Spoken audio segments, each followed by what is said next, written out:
আজকে আমি সকলের পছন্দের একটি রেসিপি শেয়ার করছি।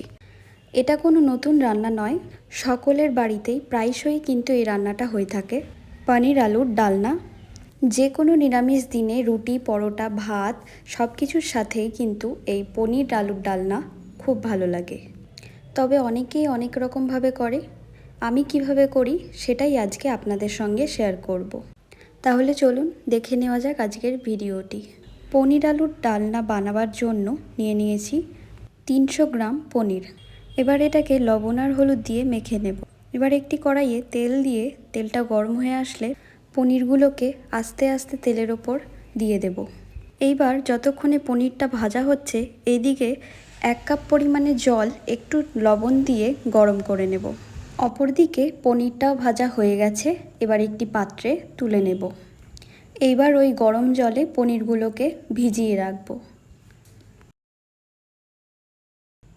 এবার ওই তেলেই টুকরো করে কেটে রাখা আলুগুলো লবণ আর হলুদ দিয়ে ভেজে নেব।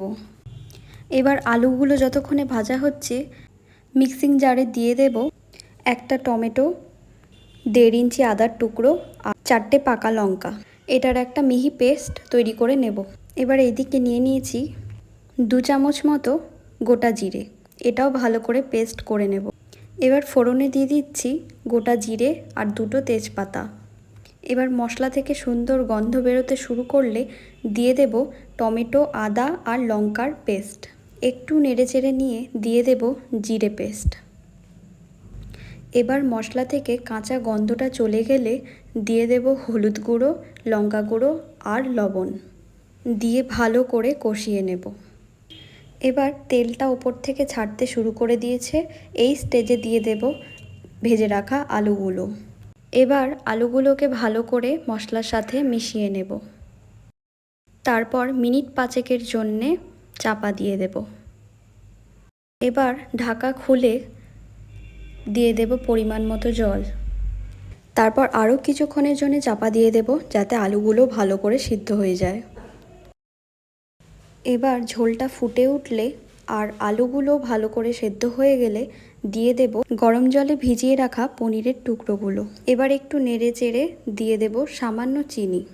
এইভাবে যদি পনিরের টুকরোগুলোকে গরম জলে কিছুক্ষণের জন্য ভিজিয়ে রাখা হয়, তাহলে পনিরগুলো খুবই সফট হয়।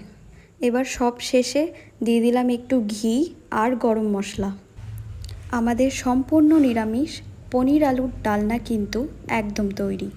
যে কোনো নিরামিষ দিনে রুটি, পরোটা, ভাত বা লুচি সব কিছুর সাথেই এই নিরামিষ আলু পনিরের ডালনা খেতে অসাধারণ লাগে। রেসিপিটা কেমন লাগলো অবশ্যই জানাবেন।